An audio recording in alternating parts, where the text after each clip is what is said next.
Mến chào tất cả các bạn, rất vui chúng ta lại được gặp nhau. Hôm nay mình sẽ hướng dẫn các bạn cách vẽ hoa lily. Với cách vẽ đơn giản này, các bạn sẽ rất dễ dàng thực hiện. Chúng ta cần chuẩn bị giống như hình vẽ nha. Bắt đầu nào. Chúng ta dùng 3 màu trắng, xanh dương và xanh bích để tạo nền. Miếng mút cứ chấm nhẹ xung quanh. Loan đều từ tâm ra phía ngoài.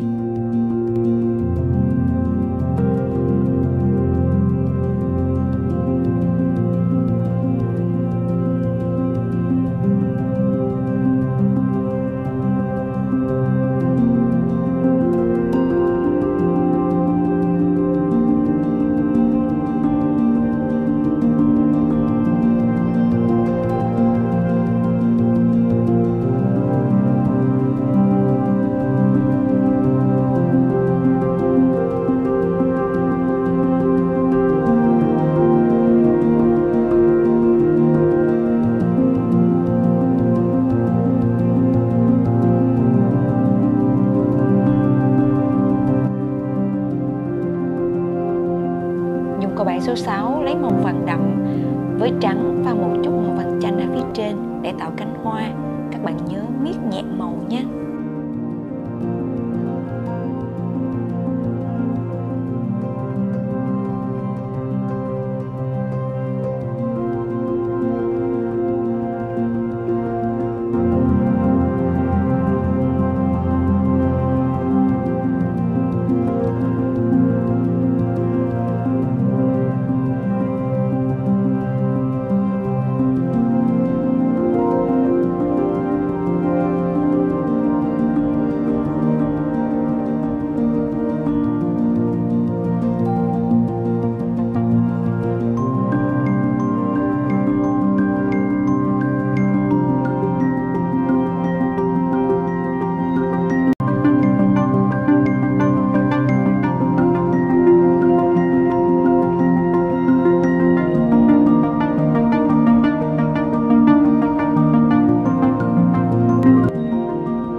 Dặm thêm một lớp nữa để cho cánh hoa lên màu được đẹp hơn.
đen pha với lại xanh để tạo highlight phía bên vùng tối cho nhánh hoa.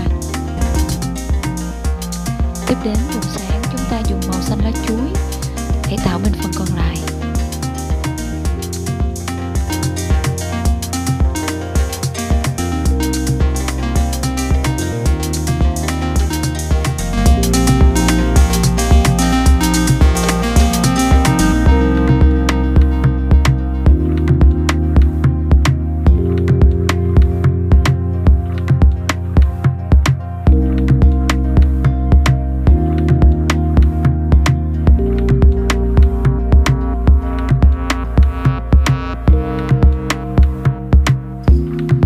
Dùng màu vàng đậm pha với một chút vàng đồng để tạo đường kẻ sọc cho cánh hoa.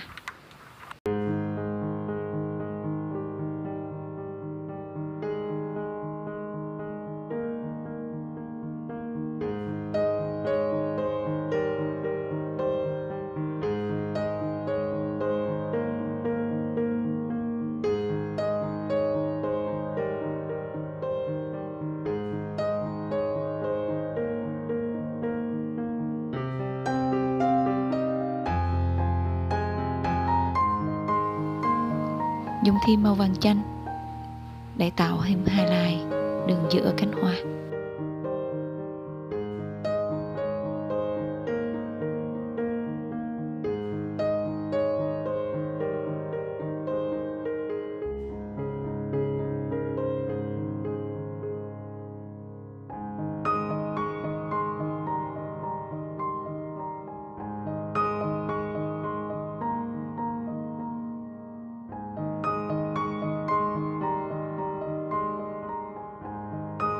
Dùng màu vàng chanh pha với xanh lá để tạo nhị hoa.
Video đến đây là sắp kết thúc rồi. Cảm ơn các bạn rất là nhiều.